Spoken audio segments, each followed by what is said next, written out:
When I saw the way my husband smiled as he handed me my suitcase, something inside me cracked, but not from guilt. It was from the way he looked, so calm, so trusting, as if he had no idea who I was anymore. Or maybe he knew, and chose to pretend. The way his fingers grazed mine, how he said have fun without looking me in the eyes, it unsettled me more than any confrontation could. The airport was only 20 minutes away, but each turn of the car tires felt like I was being driven deeper into a lie I hadn't even fully told myself. And yet, I had told myself so many stories just to survive the past few years. Stories about being fulfilled, about our marriage being fine, about loyalty and love being the same thing. But when I sat alone by the gate, I scrolled through the company's retreat schedule and saw his name, the CEO, I knew. That flutter in my chest wasn't fear. It was recognition. A dangerous sort of thrill. One I hadn't allowed myself to feel in decades. I closed my eyes and exhaled, not realizing I'd been holding my breath since I left the house. This wasn't about him. Not yet. It was about me. About a woman who, 3 months ago, made a mistake that changed everything. Before I tell you the truth I've tried so desperately to hide, leave a comment and tell me, have you ever carried a secret so heavy it distorted the way you looked at yourself? The moment I stepped onto the boat that would take us to the retreat island, I felt completely out of place. Not because I didn't belong professionally, I'd earned this trip with years of unglamorous consistency and quiet results, but because I didn't recognize the woman I saw in the reflection of the window. The wind caught strands of my hair and tangled them across my cheeks. I let them stay there. I didn't feel like fixing myself. Everyone else on the boat seemed relaxed, excited even. The younger ones clustered with their friends, giggling about who they'd be sharing rooms with. I stood alone, holding onto the railing. The ocean stretched endlessly in front of us, and I told myself it was symbolic. That I was stepping into something new.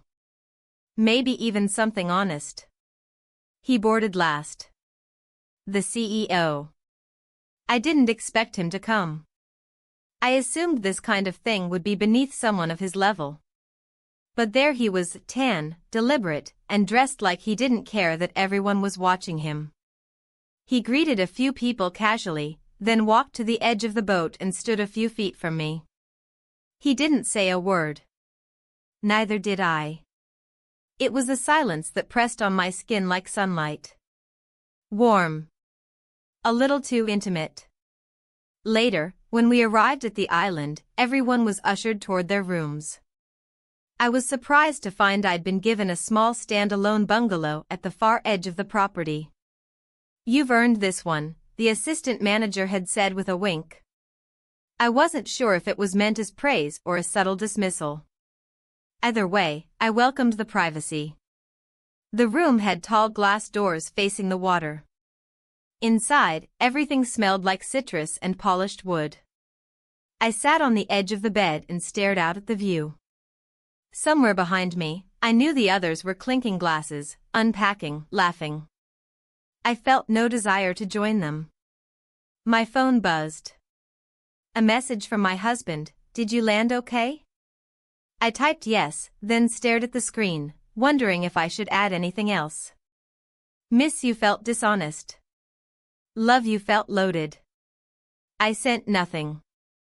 Instead, I got up, changed into a soft linen blouse and loose slacks, and walked barefoot onto the patio.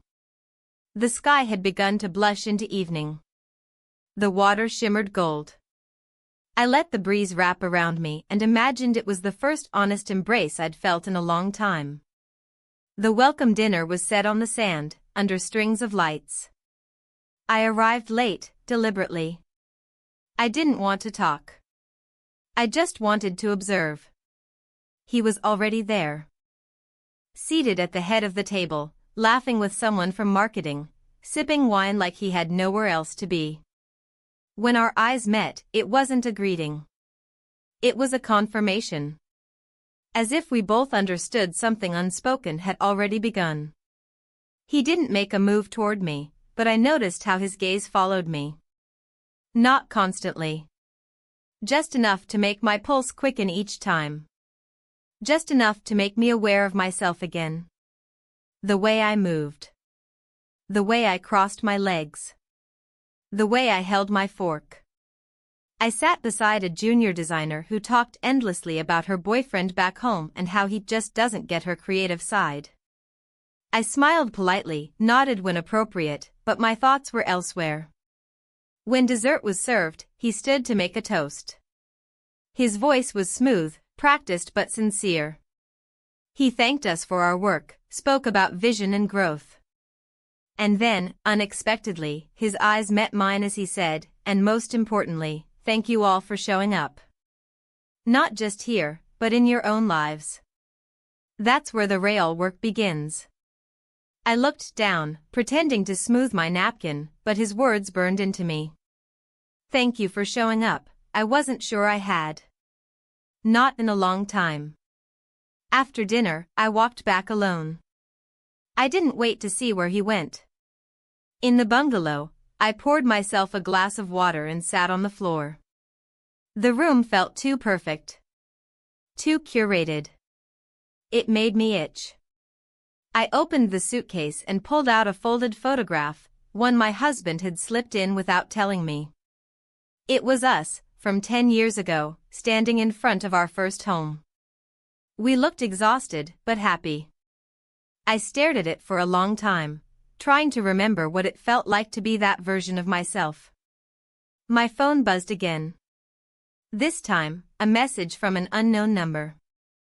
Just one sentence. Hope your view is as good as mine tonight. No name. But I knew. And the shiver that moved through me wasn't entirely unpleasant. I didn't respond. I turned off the light and lay down, fully clothed. Sleep didn't come for hours. Instead, I watched the shadows move across the ceiling and thought about all the versions of myself I'd buried to become this woman. The loyal wife. The dependable employee. The woman who always said no to things she didn't even let herself want. But something was shifting now. And whatever it was, it had already begun. The morning greeted me with a peculiar weight in my chest, as though something had shifted inside me while I slept. The ocean murmured just outside my window, a rhythmic reminder that I was far from home, and even further from the version of myself I had spent decades constructing. I moved slowly, deliberately, choosing a soft gray dress that fell just below my knees. It wasn't glamorous, but it felt like armor. Something neutral. Something that might help me blend back into who I was supposed to be. At breakfast, the group gathered near the poolside terrace. A few people waved me over, but I offered a tight smile and took a seat at the edge of the space, where I could watch the sea. I didn't want to talk. I didn't want to explain why I'd skipped the late-night drinks or why my phone had been turned off. I didn't owe anyone anything, or so I told myself. He appeared 20 minutes later, freshly shaven, sleeves rolled up, sunglasses resting on his collar. The ease with which he moved made him appear weightless, untouched by time or tension. He greeted a few people, made a light joke to the group, then scanned the area. His eyes met mine for less than a second. But it was enough. A flicker. A beat skipped. We didn't speak. Not then. Later, during one of the team-building activities, we were paired together by chance, or perhaps not. We were told to complete a short walk and talk exercise through the garden paths, meant to encourage collaboration. The instructions were nonsense. Talk about your values. Talk about your goals. Neither of us cared. We walked in silence at first, side by side, until he broke it. You look rested, he said, his tone casual. I'm not, I replied. He chuckled, not mockingly, but as if he understood. Funny. I didn't sleep much either. We turned a corner where the path narrowed and were forced to walk closer. The hedges rose high on both sides, shielding us from the others. I felt the tension building, like the static before a storm. I kept my eyes on the gravel. "I shouldn't have sent that message," he said. "I shouldn't have read it," I answered, though we both knew that wasn't true. The silence returned, but this time it felt heavier, more deliberate. There was a mutual awareness that something was forming between us, something that neither of us had named out loud. "I'm not going to make this complicated," he said finally. "I respect you. You've built a life. I'm not here to take it apart." I stopped walking. "But you've noticed something, haven't you? About me?" He nodded once, slowly. "I've noticed that you're not sure whether you want to be seen." I didn't reply. I couldn't. The truth of his words struck deeper than I expected. Because I didn't know. I wanted to be invisible and seen all at once. I wanted to disappear into safety, and yet I craved recognition, real, raw, undeniable recognition. We reached the end of the path. Others were already returning from their walks, chatting easily. I stepped aside, letting him pass ahead of me. For the rest of the day, I avoided looking at him. But the thought of his words followed me. In the afternoon, I returned to my bungalow, intent on showering and resting. As I stepped inside, I found a folded paper slipped under the door. My heart thudded before I even opened it. Just 3 words, handwritten. Sunset. North Pier. There was no name. But again, none was needed. I stared at the note for a long time. My fingers trembled, not from excitement, but from uncertainty. I wasn't a reckless woman. I didn't chase shadows or invitations that came without explanation. But something in me had already moved, like a door left ajar, just enough to let the wind through. I left the note on the table and sat down on the edge of the bed. I could still say no. I could choose silence, safety, structure. The world wouldn't end. My husband would never know. I could return home, unpack, kiss his cheek, and slip back into the quiet rhythms of our life. But I would know. That I had once been asked to meet someone at sunset, and I hadn't gone. When the sky began to blush with the first tones of orange, I stood. The walk to the North Pier took 15 minutes. The path curved along the water, past tall grass and faded signs. I passed no one. It felt like I was walking toward something irreversible. My sandals tapped softly against the wood as I stepped onto the pier. The breeze lifted strands of my hair into my eyes. He was already there. Leaning against the railing, arms crossed, looking out at the water as though he had all the time in the world. He didn't turn when I arrived. Not immediately. Only when I was a few feet away did he glance over, his expression unreadable. "I wasn't sure you'd come," he said. I wasn't sure either. We stood in silence. The waves lapped gently beneath us. Far in the distance, a boat cut across the horizon, leaving a white scar on the surface of the sea.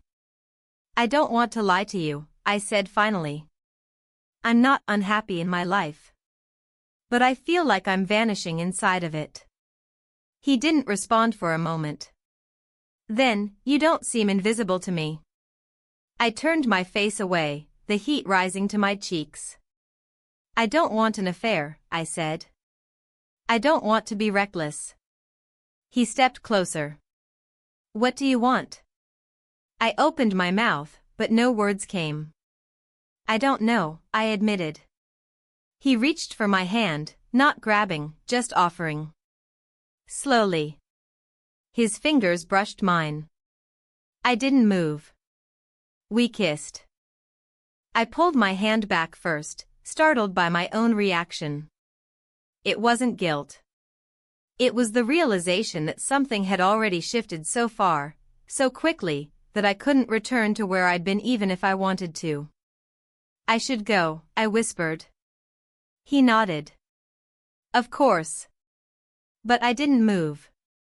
We stood there for another minute, maybe two, as the sky dimmed and the colors faded. When I finally turned and walked away, I didn't look back. But every step echoed with the weight of something that had already begun to unfold, quietly, undeniably, like the tide pulling away from shore. I didn't sleep that night. Not because of guilt, though it lingered in the corners of my mind like a shadow I couldn't quite shake. But something deeper stirred, a quiet storm of realization, awareness, and conflict. I lay in bed with my eyes open, watching the ceiling slowly shift from darkness to early light, wondering what exactly I had let in and how I could ever put it back. At some point around dawn, I sat up and wrapped myself in the thin robe provided by the resort. My body was exhausted, but my thoughts wouldn't still. I opened the sliding glass door and stepped out onto the patio. The sky was a pale gray, and the sea had softened into silence. In that moment, I felt like I was both part of the world and entirely separate from it. A notification lit up my phone on the table behind me. My heart leapt before I even looked at it. It wasn't from him. It was from my husband. Just one line, *, you look beautiful in the photo. I miss you, *. Attached was a picture. One of those candid ones, clearly taken by someone else, probably a colleague. I was seated at dinner the night before, looking off to the side, unaware. In the blurred background, only partially visible, was a figure I recognized instantly. Him. The CEO. Standing behind me, not quite looking in my direction, but close enough. The breath caught in my throat. He hadn't sent this to be sweet. Not entirely. There was something else beneath the surface. A question he hadn't asked. A suspicion he hadn't voiced. I replied with a simple, *, thank you. I miss you too, *. But the moment I hit send, the hollowness of those words struck me. Later that morning, I made my way toward the common area where a breakfast buffet had been set up. I kept my sunglasses on, not because of the sun, but because I couldn't bear to meet anyone's eyes. It felt like everyone knew. Even if logically, I understood they couldn't. He was already there, seated alone at a table near the edge of the deck, reading from a small leather notebook. He didn't glance up as I passed. He didn't need to. The air between us was too thick to ignore. I grabbed a coffee and a plate of fruit and sat beside a group from finance. They were mid-conversation, debating some sales target back at headquarters. Their voices blurred into background noise as I sipped my drink, staring out at the water. I didn't want to be here. Not in this space, not in this skin that suddenly felt unfamiliar. As I stood to leave, one of the younger women at the table leaned toward me with a conspiratorial smile. "You and the boss have a vibe," she said under her breath. "Just saying." I froze. The words landed like pebbles dropped into a still lake. Ripples expanding outward, disrupting everything. I forced a polite smile and walked away without responding. Back in my room, I paced. The walls felt closer than before. I pulled open drawers I had no reason to open. I folded and unfolded the same sweater 3 times. My hands couldn't find stillness. Neither could my mind. What had I started? It hadn't been premeditated. I hadn't come here looking for anything beyond quiet. But there was no denying that something had been awakened. Something I'd kept buried under layers of duty, routine, and time. And now, it wasn't willing to go back underground. By midday, I was on a boat with half the team, headed for a planned excursion, a nature hike along the other side of the island. I hadn't wanted to join, but skipping it would have drawn attention. I sat near the back, hoping to disappear. He boarded last. Our eyes met only briefly, but the silence that passed between us said more than any words could. He didn't sit near me. He didn't speak to me. And yet, the entire boat ride pulsed with tension. The hike was beautiful. Tall trees, winding paths, glimpses of the ocean through the foliage. The guide pointed out rare birds, native plants, and hidden springs. I heard none of it. My thoughts were elsewhere. At one point, the path narrowed. Everyone had to walk single file. He ended up behind me. I could feel his presence, close and steady. When the group stopped to take photos at a scenic overlook, he stepped beside me. "Are you all right?" he asked, quietly. I nodded, then shook my head. "I don't know." His gaze was steady. "Me neither." We said nothing more. He moved on. I stayed behind, letting the others pass. The view from the overlook stretched endlessly, but I couldn't see any of it clearly. That evening, back at the resort, I found myself standing on my patio again. I watched the lights of the main lodge flicker to life in the distance. I wondered if he was inside. If he was talking about me. If he was thinking of me. My phone buzzed once more. This time, it was a voice message from my son. "Hey Mom, just checking in. Dad's been acting weird. He barely talks, just sits in the living room with the TV on but doesn't watch it. Did something happen? Are you okay?" My breath caught. A heaviness settled in my chest that felt different from before. This wasn't about me anymore. My choices had echoes. They traveled further than I intended. They touched people who hadn't agreed to bear their weight. I sat down and pressed my forehead to my knees. What was I doing? How had I let it go this far without even realizing it? But even as guilt tried to pull me back, there was another voice. One I hadn't listened to in years. The voice of a woman who wanted more than obligation. Who wanted to feel seen, valued, alive. Not as a mother. Not as a wife. As herself. I didn't reply to my son right away. I couldn't. I needed to think. Or maybe not think at all. The sky turned dark, the sea a blanket of shadow. I heard voices in the distance, laughter, music. But none of it touched me. Inside the room, I sat on the edge of the bed, phone in hand, heart unsteady. I stared at his name in my contacts. I didn't message him. But I didn't delete it either. The next day felt different, though I couldn't have explained why. Perhaps it was the oppressive weight of silence hanging between everyone, or maybe it was just the knowledge that I had crossed an invisible line that could never be uncrossed. I woke up earlier than usual, drawn to the faint light that filtered through the thick curtains. The air was cooler than the day before, and I could hear the soft rustling of the wind outside. It was a kind of stillness, like the island itself was holding its breath, waiting. I couldn't avoid the feeling that something was about to happen. Something I might not be able to stop, even if I wanted to. The retreat's schedule was packed with team-building exercises, seminars, and collaborative brainstorming sessions.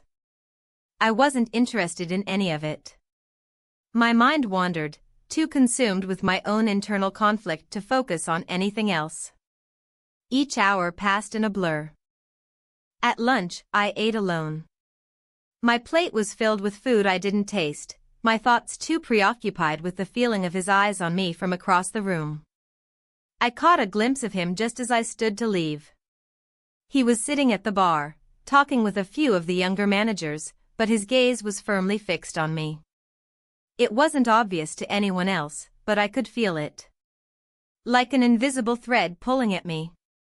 I had no idea if it was intentional or not, but it felt intentional. It always felt intentional. I took a deep breath, forced myself to look away, and left without acknowledging him. The afternoon passed slowly, and by the time the sun was starting to dip below the horizon, I found myself standing at the edge of the resort, overlooking the beach. I hadn't planned on coming here, but I couldn't seem to help myself. It was like a magnetic pull, like my feet were leading me somewhere I didn't want to go. I was alone at first, the sand empty except for the distant sounds of the ocean and the soft murmur of people behind me. But then I heard footsteps behind me, slow, purposeful. I didn't need to turn around to know who it was. "Did you want to be alone?" he asked, his voice low, but not unkind. There was something in it that made my heart skip a beat. It wasn't desperation, but something else. Something that felt too much like understanding. I turned to face him. The dimming light caught his features just right, sharp jawline, a glint of amusement in his eyes. He didn't look like someone who had just spent hours in meetings, but more like someone who had been waiting for this moment, for this encounter. "I wasn't sure what I wanted," I said, trying to sound casual, even though I felt anything but. My voice betrayed me, too breathless, too eager to sound unaffected. "Is that the truth?" he asked, his tone steady but with an undercurrent of something more, something deeper. It made me feel exposed. I shrugged, though it felt empty. "Maybe." We stood there for a long time, neither of us speaking, neither of us moving. The tension between us was palpable, but neither of us was willing to break it. Finally, he took a step closer, close enough that I could feel his presence, his warmth, but he didn't touch me. He didn't need to. The air between us was enough. "Why are you here?" I asked, not sure if I was asking about the retreat or about him. "I could ask you the same thing," he said, the faintest smile tugging at his lips. "But I think I know the answer." I looked at him, not understanding, not wanting to understand. "What's that?" "That you're searching," he replied. "We all are, in different ways. But some of us know exactly what we're looking for, even if we pretend we don't." I was silent. The words felt like they had been carefully chosen, meant to cut through the noise in my mind. I wasn't sure what to say. There was no easy response, no way to pretend that the conversation hadn't just shifted into a space where there was no turning back. He reached out then, very slowly, and placed his hand lightly on my shoulder. The contact was brief, but it left something behind, an imprint of sorts. I felt it, deep inside me, and I didn't pull away. "We kissed," he said quietly, like a confession. I didn't respond. There was no need to. He was right. We both knew it. The moment passed in a heartbeat, but it lingered. His hand stayed on my shoulder for a moment longer before he withdrew, stepping back just enough to give me space. I could still feel the heat of his touch. I wasn't sure what came next, what he expected or what I should expect. I didn't know where we were heading, but I knew I couldn't go back. Not anymore. "I have to go," I said after what felt like forever, though I wasn't sure where I was going or what I was leaving behind. "Of course," he replied, his voice barely above a whisper. And I turned, walking away, my steps slower than they had been when I arrived, unsure of everything. I didn't look back, but I could feel the weight of his gaze on my back, heavy and undeniable. I didn't want to leave, but I also didn't want to stay. I wasn't sure where I belonged anymore, or even who I was in this moment. The night stretched ahead of me like an open road, and I had no idea where it would lead. All I knew was that the destination was something I had never imagined, something that scared me, but also made me feel more alive than I had in years.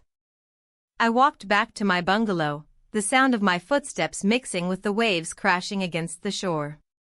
The wind had picked up, and the air smelled of salt and possibility. I felt it in the pit of my stomach, the pull toward something, someone, that I couldn't explain, but couldn't resist either. I didn't look back. Not even once.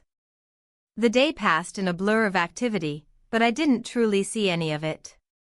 I participated in the scheduled team-building exercises mechanically, my mind elsewhere.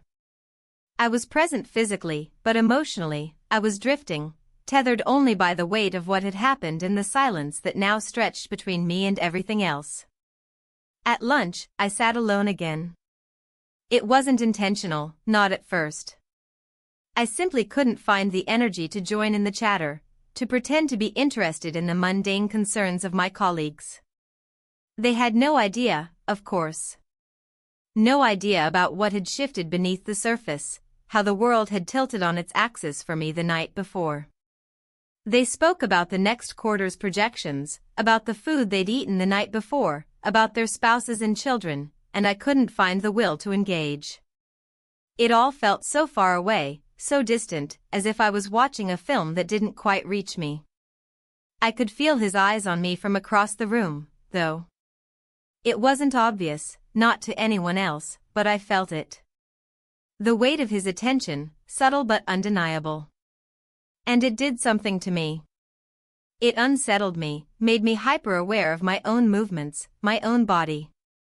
I realized, too late, that I had spent years hiding, fading into the background. But here, with him, I felt as if I was being seen for the first time in a long time. I didn't want to acknowledge the pull, the subtle yet constant draw between us. I didn't want to admit that the tiniest of glances from him had become something I craved. The simple act of being noticed, of being present in someone else's world, had come to mean more than I could understand. The rest of the day passed in a haze. Seminars, team discussions, activities I couldn't focus on. My mind kept returning to that moment on the pier, the soft pressure of his hand on my shoulder, the way his words had felt like a promise and a threat all at once. That evening, I found myself back in the same spot, overlooking the water. The sky had darkened, the stars beginning to appear in the distance. The cool breeze made me pull my cardigan tighter around my shoulders as I leaned against the railing. I didn't want to be here, not in this moment, not with the whirlwind of thoughts spiraling in my mind. But I couldn't bring myself to leave either. I wasn't sure how long I had been standing there when I heard footsteps behind me. At first, I thought it was just the wind. But then, there he was, standing just a few feet away. I didn't turn around. I didn't have to. His presence was enough. "I didn't think I'd see you out here," he said, his voice soft, almost too soft. There was no tension in his words, only curiosity. I stayed silent for a moment longer than I should have, letting the silence between us stretch.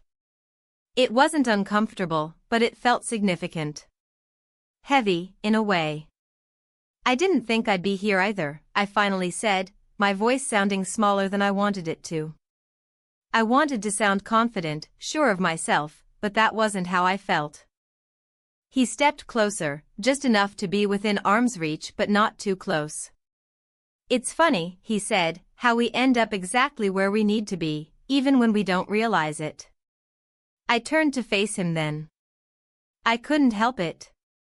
His words had an unexpected weight, and I wanted to understand them, to understand him. There was something in the way he spoke that made me feel like I was part of something bigger, something I couldn't fully comprehend. "I don't know what I'm doing," I admitted, my voice barely above a whisper. The admission hung in the air between us, raw and unrefined. I wasn't looking for sympathy. I didn't need reassurance. I just needed to speak the truth, even if it was just to him. "You're not alone in that," he replied. His eyes were steady, and there was a quiet empathy in his gaze that made my heart beat a little faster. "I think we're all figuring it out as we go." For a moment, there was nothing else. No past, no future. Just the present. The sound of the waves crashing against the rocks below us, the flickering lights from the resort, the soft glow of the stars above. It felt like a space apart from everything else, a moment suspended in time. I wanted to say more, to explain how lost I had felt for so long, how I had shut myself off from everything and everyone, including myself. But I couldn't find the words. Instead, I just stood there, silent and still, letting the weight of the moment wash over me. "I'm not asking for anything," he said, breaking the silence. But I think you should know that it's okay. Whatever it is, it's okay. His words were simple, but they carried something more, something deeper. It wasn't an offer or a promise. It was just a recognition of the uncertainty we both carried. I didn't respond. I didn't need to. He was right. Whatever this was, whatever I was feeling, it didn't need to be defined. Not yet. The moment lingered, stretched thin and fragile. And for the first time in days, I felt a sense of clarity, not about what was to come, but about who I was in that moment. Not everything had to make sense. Not everything had to be perfect. I should go, I said quietly, finally breaking the silence. He nodded, and there was no resistance in his expression, no disappointment. He understood. As I walked away, I didn't look back. But I could feel his presence in the air around me, and for some reason, it didn't feel like an end. It felt like a beginning. The night stretched ahead, dark and endless. But I wasn't afraid of it anymore. I was ready to face it, whatever came next. The morning came too soon, and with it, a sense of inevitability I hadn't expected. The day had arrived, another full schedule of corporate activities, team building, workshops. Everyone else seemed to embrace the structure of it all, the team spirit, the camaraderie. But I couldn't focus on any of it. My thoughts were elsewhere, tangled up in last night's events and the lingering feeling that nothing would ever be the same again. I dressed in the same light, neutral clothes as before, something that didn't attract attention, something that allowed me to blend in. I wasn't sure why I kept dressing like this, why I kept trying to disappear, but it felt like the safest option. The retreat was winding down, and despite the tension that had built up between us, he had kept his distance that morning. I saw him briefly during the group breakfast, but he didn't approach me. He didn't look my way either. There was something cold and professional about the way he behaved, something that made me think he was just as uncertain as I was. But I couldn't be sure.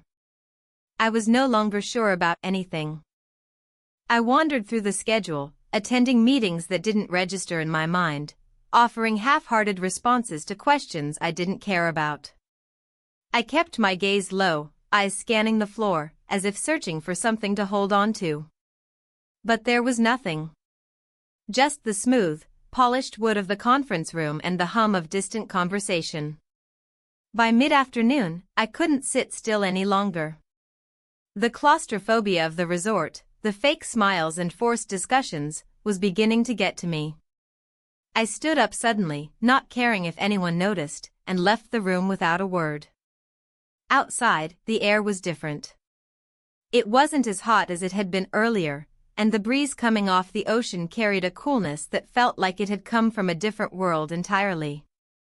The walk down the cobbled path seemed to stretch out before me, each step carrying me further away from the people, the expectations, the reality I had been living in for years. I made my way toward the beach, drawn to the quiet expanse of sand and water. It was a place where I could think, where I could clear my head, or at least pretend to.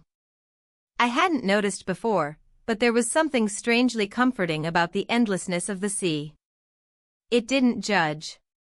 It didn't ask questions. It simply was. The sound of the waves lapping against the shore filled the silence, and for a moment, I thought about how much I had changed in such a short amount of time. A week ago, I was just a woman going through the motions of her life, hiding behind her roles and responsibilities. And now, I stood here, wondering who I had become, and whether I even recognized the person I saw when I looked in the mirror. My thoughts were interrupted by the soft crunch of footsteps behind me. I didn't turn around. I didn't need to. I thought I might find you here, he said, his voice calm but carrying the weight of something more. I didn't say anything, just kept walking. He matched my pace without hesitation, staying just a few feet behind, like a shadow I couldn't shake. I wasn't sure if you'd want to talk, he continued. But I think we should. I stopped walking then, unsure of what to do, unsure of how to respond. My stomach churned, but I wasn't afraid. Not exactly. I was just lost. Lost in the chaos of emotions that had come from nowhere. "Do you regret it?" he asked after a moment, his voice quieter now, as if he were testing the waters. I didn't look at him, but I could feel the tension in his words. The uncertainty. The same uncertainty I had been carrying for days. "No," I said, finally turning to face him. I met his gaze without flinching. "I don't regret it. But I don't know what it means." His eyes softened, and for a moment, I saw a flicker of something genuine, something human. "Neither do I," he admitted. "But I think that's okay." I nodded slowly, taking in his words. "I don't know what I'm doing here. I don't know why I'm doing any of this." He stepped closer then, closing the distance between us. "Maybe that's the point," he said softly. "We don't have to know everything. We just have to be honest with ourselves about what we feel." His proximity startled me, and I took a step back, not out of fear, but out of an instinctive need for space. I didn't want to feel trapped again. I didn't want to feel like I was slipping into something I couldn't control. But his words kept echoing in my mind. "Be honest with yourself." "I don't know who I am anymore," I whispered, my voice barely audible over the sound of the waves. "You're you," he said, his voice steady. "You've always been you. Maybe you just forgot that for a while." I didn't answer. I couldn't. There was too much to unpack, too many years of silence and restraint and pretending to be someone I wasn't.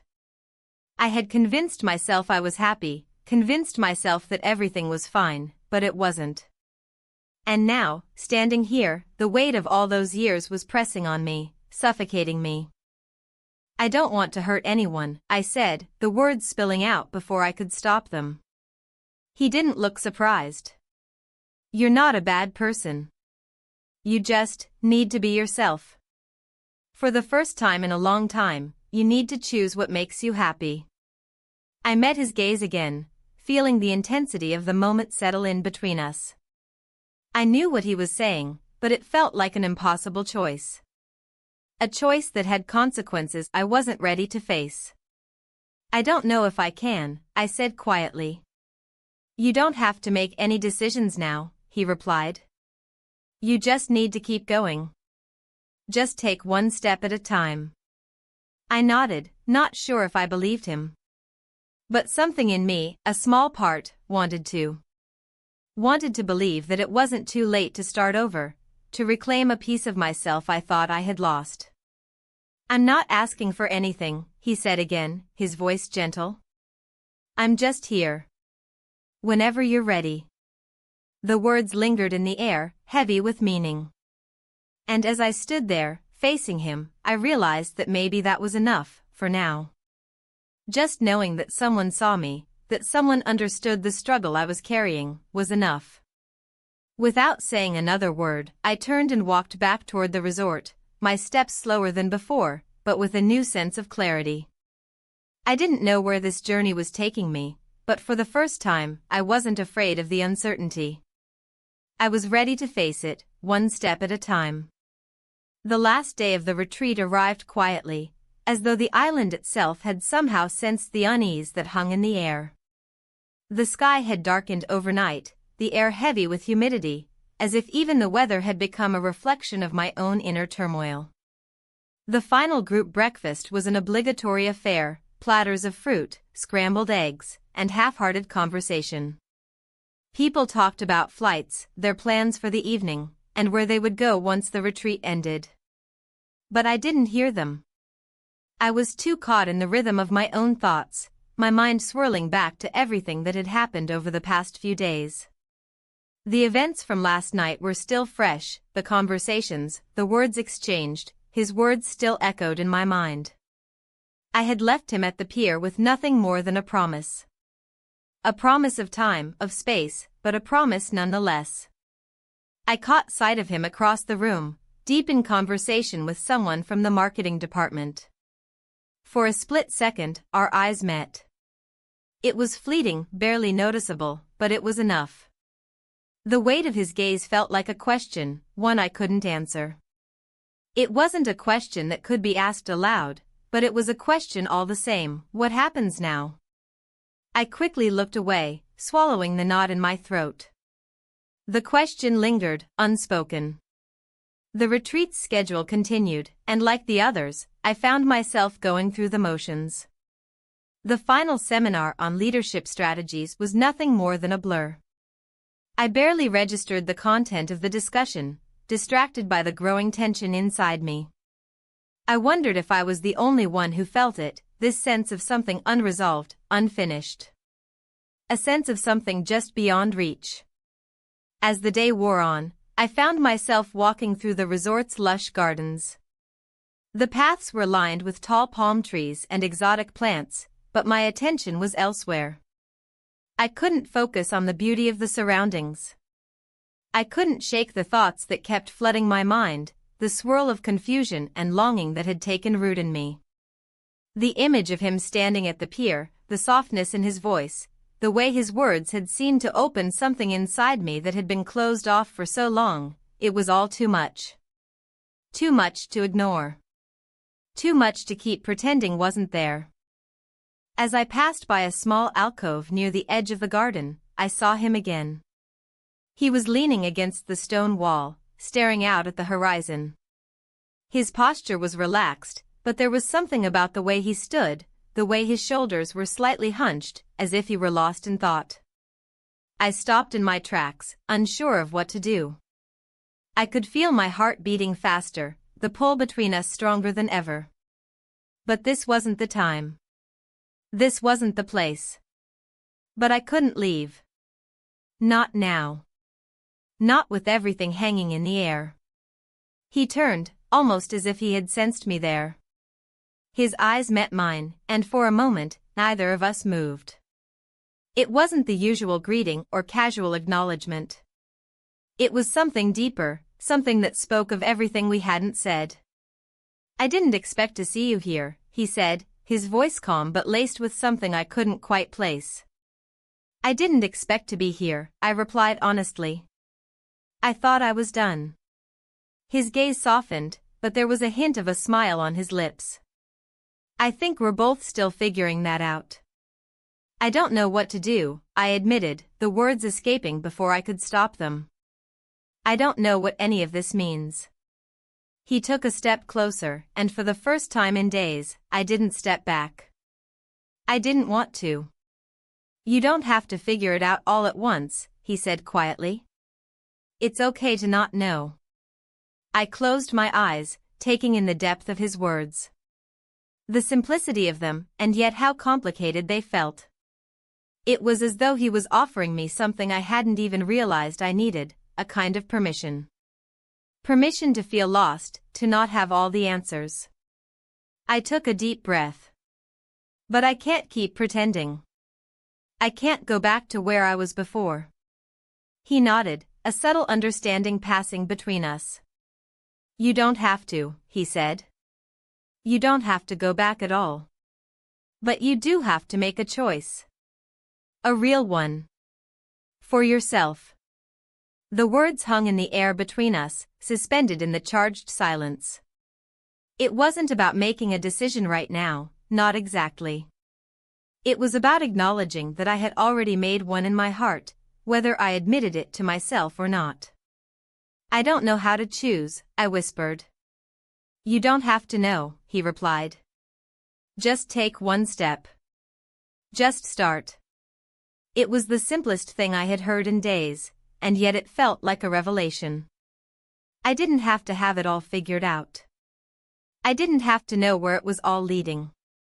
I just had to move forward, one small step at a time. And for the first time in a long while, I felt something shift.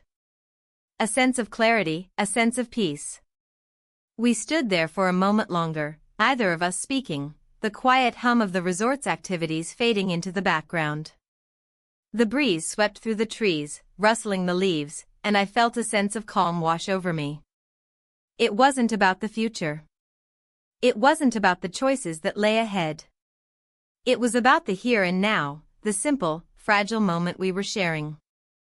"You'll figure it out," he said finally, his voice a low murmur. "When you're ready." I nodded, not sure if I believed him, but trusting him all the same. "Thank you," I said softly. "For this." He smiled, and for the first time, it didn't feel like an obligation. It felt real. Genuine. "You don't need to thank me," he replied. "You're already on your way." As I turned to leave, I felt lighter. Not because I had all the answers, but because I had taken the first step toward finding them. And that, in itself, felt like a victory. I didn't know where this journey would take me. But for the first time, I wasn't afraid of the unknown. I was ready to embrace it. As I walked back toward the main building, I realized that whatever happened next, I had already started moving forward. One step at a time. And that was enough. The flight home was scheduled for the following afternoon, but the farewell dinner was held that night, a final attempt to gather everyone one last time, to toast successes, share inside jokes from the past few days, and remind us of the team spirit we were all supposed to carry back to the office. The open-air patio was draped in string lights that swayed slightly with the breeze, and the tables were set with candles and white linens. Everything was curated to feel effortless and celebratory, but I moved through it all like a ghost. I wore a navy blue dress I hadn't planned on bringing. It was simple, elegant, and slightly more fitted than I usually wore, hugging my frame in a way that made me feel exposed and seen. I hadn't worn it in years. In truth, I packed it on impulse, not expecting to take it out of my suitcase. And yet, tonight, I zipped it up with shaking hands. When I stepped onto the patio, conversations paused for a second too long. Or maybe I imagined that. But I felt their eyes, not in judgment, not entirely, but in that quiet, unmistakable way people notice someone who usually tries not to be noticed. I found a seat near the end of the table, away from the core of the group, where laughter rang louder and drinks flowed with ease. I wasn't interested in pretending. I sipped from a glass of sparkling water, barely touching my food. I scanned the crowd only once, and it didn't take long to find him. He stood at the far end, engaged in polite conversation, dressed in a crisp white shirt, sleeves casually rolled, collar open just enough to blur the line between formal and effortless. He wasn't looking at me, but I knew he was aware of my presence. The air felt different when he was near. It always had. Throughout the evening, I spoke when spoken to, smiled when necessary. A younger colleague asked if I was tired. I lied and said I wasn't feeling well. It was easier than explaining the war unfolding inside me. Just before dessert was served, I excused myself quietly and left the table, walking slowly down the winding path that led to the beach. The wind had picked up slightly, tousling my hair as I descended toward the shore. My heels sank a little in the sand, so I slipped them off and carried them in one hand. The beach was deserted, lit only by the moon and the distant spill of light from the resort above. I stood at the water's edge, the hem of my dress brushing against my calves as the waves rolled in softly, calmly. It felt like the only honest part of the day. A voice called from behind me, low, not loud enough to startle. I wondered where you'd gone. I didn't turn immediately. I closed my eyes instead, breathed in the salt air. I needed air. Footsteps approached, slow and deliberate. He came to stand beside me, not too close, but near enough that I could feel his presence. "You look different tonight," he said after a moment. "I feel different," I answered. "Though I'm not sure what that means yet." The ocean stretched before us, vast and dark and open. The kind of open that invites both fear and freedom. I didn't know which I felt more. "I didn't want to say goodbye like that," he said. Back in the garden. I didn't want to say goodbye at all, I admitted. He was quiet for a long moment. When he finally spoke again, his voice was gentler. Then don't. I looked over at him, truly looked. There was something in his face that hadn't been there before, maybe vulnerability, maybe restraint, maybe a kind of hope I wasn't ready to acknowledge. But what I did know, as I stood barefoot in the sand with my dress clinging to my legs and the wind weaving between us, was that the moment demanded truth. I don't know what happens after this, I said. I don't even know who I am anymore. Not fully. That's okay, he replied. You don't have to know everything to make one decision. We stood there in silence for a few breaths. The ocean roared softly, relentless and calm at the same time. And I realized the fear I'd been carrying wasn't of him. It wasn't even about the consequences. It was about becoming someone I didn't recognize, someone who allowed herself to want more. And yet, here I was. Barefoot in the sand, standing beside a man who had seen something in me I thought was long gone. I'm not running away from my life, I said. I didn't think you were, he answered. But maybe I'm finally stepping into it. He turned toward me, and I could feel it building between us again, that quiet, magnetic pull that never needed words. It wasn't dramatic or sudden. It was steady, like gravity. Like the tide. We spent the night together. It wasn't spoken aloud. It didn't need to be. Because when I woke the next morning, the sun already brightening the sky and the sound of the sea close enough to touch, I was in a room I hadn't entered before. A private guest villa near the edge of the property, where the others wouldn't see, wouldn't know. I lay there for a moment, still dressed in the blue I'd worn the night before, the sheets soft beneath me. My sandals lay at the edge of the bed, a quiet reminder of how I had arrived. I hadn't brought anything else, no bag, no change of clothes. Just me. He wasn't beside me. The room was empty, save for the sound of water running somewhere in the distance. I sat up slowly, the weight of what had happened beginning to settle in, not heavy, not light. Just real. For the first time in a long while, I didn't feel numb. I stood, walked to the wide glass doors that opened onto a narrow stone patio. The view was breathtaking, endless water, pale sky, early light rippling over the horizon. There was a small note folded on the table by the doors. My name, written in quiet, deliberate handwriting. It didn't say much. Just a line or two. Words I would read 100 times in the days to come. Words that weren't a promise, but an acknowledgement. Asterisk, you didn't imagine this. I was here. And so were you, asterisk. I read it again, holding it in both hands, the weight of paper absurdly light compared to what I felt inside. I didn't cry. I didn't smile either.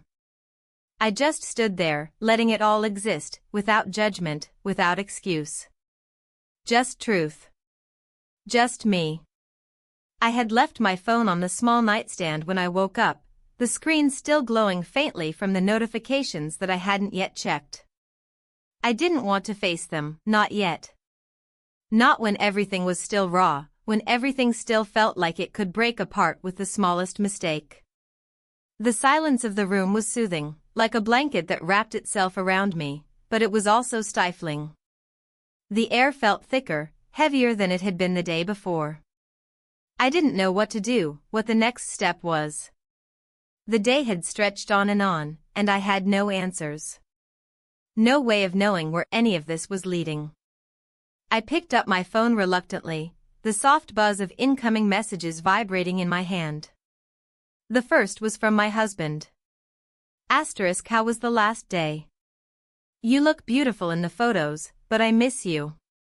Asterisk. I stared at the words, at the simplicity of them. The longing. The way he was trying so hard to make everything seem normal. But I couldn't shake the feeling that he was beginning to suspect something was off. Maybe it wasn't what I had done. Maybe it was the distance that had formed between us long before I arrived at the retreat. The second message was from my son. Hey, Mom. Hope everything's okay. You're coming back soon, right? Can't wait to see you. It was a simple text, full of the usual enthusiasm. But I felt like I was staring at it from a distance. Detached. I couldn't remember the last time I felt completely present with my family. There had always been something missing, something that I couldn't quite put into words, and maybe that's why I had been drawn here, to this retreat, to this moment of disconnection and disarray. I tapped out a reply to my husband, everything's fine. It's just a little busy, but I miss you too. See you soon. I wasn't sure who I was lying to. The silence in the room felt louder now. It pressed down on me like a weight. I glanced back at the small note on the table that he had left earlier. The words were simple, yet somehow they felt like a truth I wasn't ready to confront. You didn't imagine this. I was here. And so were you, I didn't know how to take those words. How to interpret them. He hadn't made a promise, he hadn't asked for anything. It was an acknowledgement of something that had passed between us, something that didn't need to be explained. But the words hung in the air, like a door that had been opened just a crack, offering a glimpse of something more, something deeper than I could name. I walked to the window and pulled the curtains aside, letting the light of the morning stream into the room. The view of the ocean was expansive, endless, stretching all the way to the horizon. I watched the waves roll in and out, each one a reminder of the constant motion of life. But I was frozen in place, caught between two versions of myself, one that was safe, secure, predictable, and another that was uncertain, raw, full of questions. The truth was, I didn't know where I was going. I didn't know what I wanted. I stepped back from the window, my fingers tracing the edge of the note. I hadn't been able to look at it without feeling something more than just the words. There was a weight to them, a gravity that pulled me deeper into myself. I didn't know how to reconcile the woman I had been with the one I was becoming. The choices I had made, the steps I had taken, had all led me here. But where was here? The knock on the door startled me, pulling me out of my thoughts. I opened it, and there he was, standing just outside, his expression unreadable, his stance casual. But I could see it in his eyes, the quiet intensity, the unspoken understanding between us. I didn't expect to find you here, he said, his voice steady. I didn't expect to be here, I replied, surprised at the calmness of my own words. We stood there for a moment, neither of us moving. The air between us was thick, charged, but there was no urgency, no need to rush into anything. You're leaving soon, aren't you? He asked, his voice almost soft now, like he was testing the waters. Yes, I answered, my voice suddenly small, like I wasn't sure where to place the word, how to give it weight. Tomorrow. He nodded slowly, his eyes never leaving mine. I'm not going to ask you what happens next, he said, and there was a faint smile on his lips.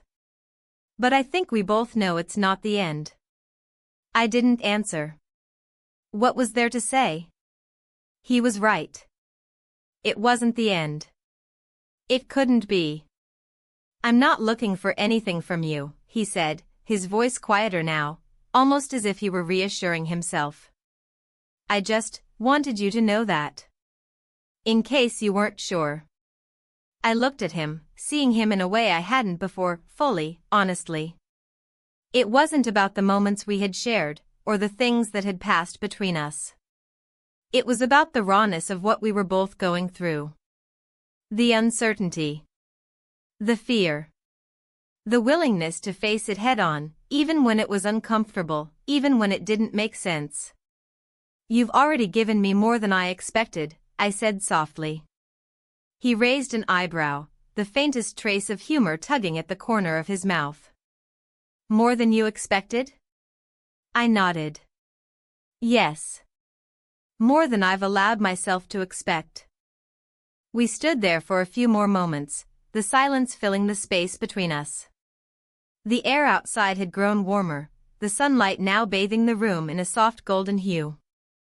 It was almost as if the world was trying to offer me some kind of reassurance, some kind of clarity, but it wasn't enough. Not yet. I'll see you at the airport, he said finally, stepping back toward the door. You should go. I won't keep you. But I didn't move. I didn't know what to do, didn't know what to say. I wasn't ready to let go of this moment, this feeling of being seen. For the first time in a long while, I felt like I was not alone in my confusion, in my longing. You'll be okay, he said, his voice almost a whisper now.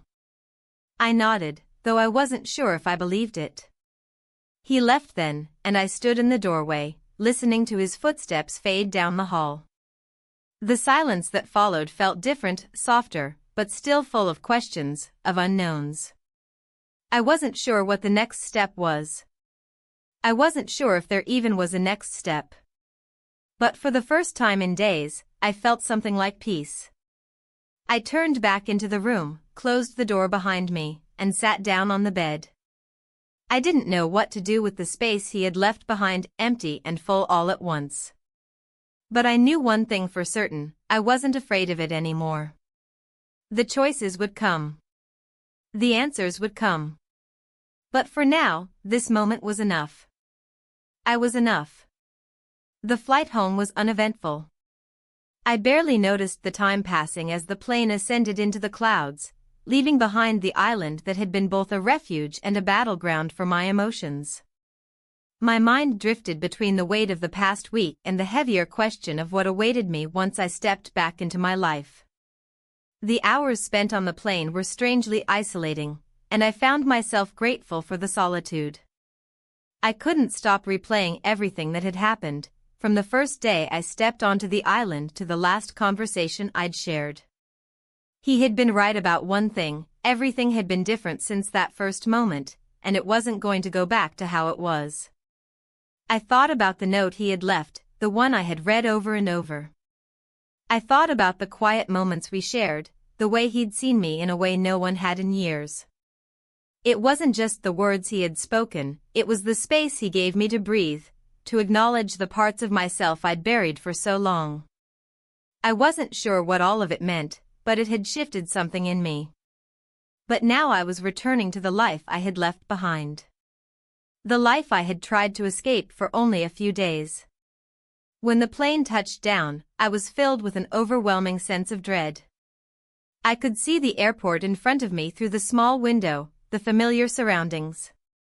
I was back, but I wasn't the same. I had seen a side of myself that I had kept hidden, a part of me that wanted more, wanted to break free from the suffocating routine of my days. I had glimpsed a life where I wasn't just the wife, the mother, the employee. I was something else, a person in my own right. But now I had to return to the roles I had abandoned for just a moment. I walked through the terminal, past the gates where families were waiting for their loved ones to return, past the crowd of people hurriedly gathering their things to leave. The world was moving around me, and I was caught in the space between it all. At baggage claim, I found myself looking for him in the crowd, wondering if he might be there, waiting for me to step off the plane, as if the final chapter of this story hadn't been written yet. But of course, he wasn't there. This wasn't a fairy tale. It wasn't a movie. This was real life. The life I had left behind was waiting for me, and I knew I couldn't avoid it forever. I picked up my suitcase and made my way toward the exit, knowing my family would be waiting for me. My husband, with his familiar smile, his warm arms. I didn't know what I was walking into, but I knew I had to go through with it. I had to face the life I had built and figure out where to go from here. When I saw him, I felt the familiar rush of conflicting emotions.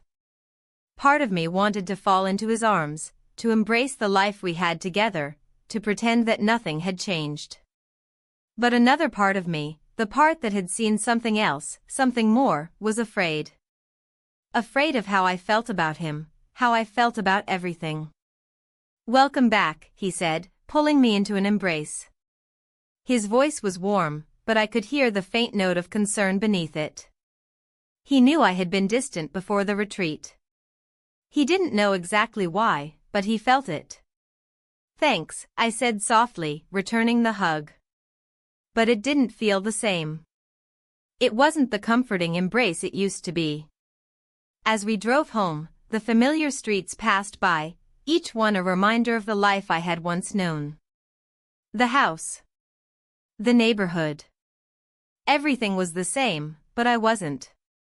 I was no longer sure where I belonged in this life, in this version of myself.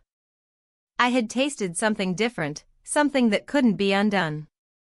When we arrived home, I was greeted by the scent of dinner cooking, the sound of the TV from the living room, the hum of normal life. I went through the motions, taking off my coat, setting down my bag, but everything felt foreign, like I was watching myself from a distance. "I'm glad you're back," he said, as we sat down at the table. "I missed you."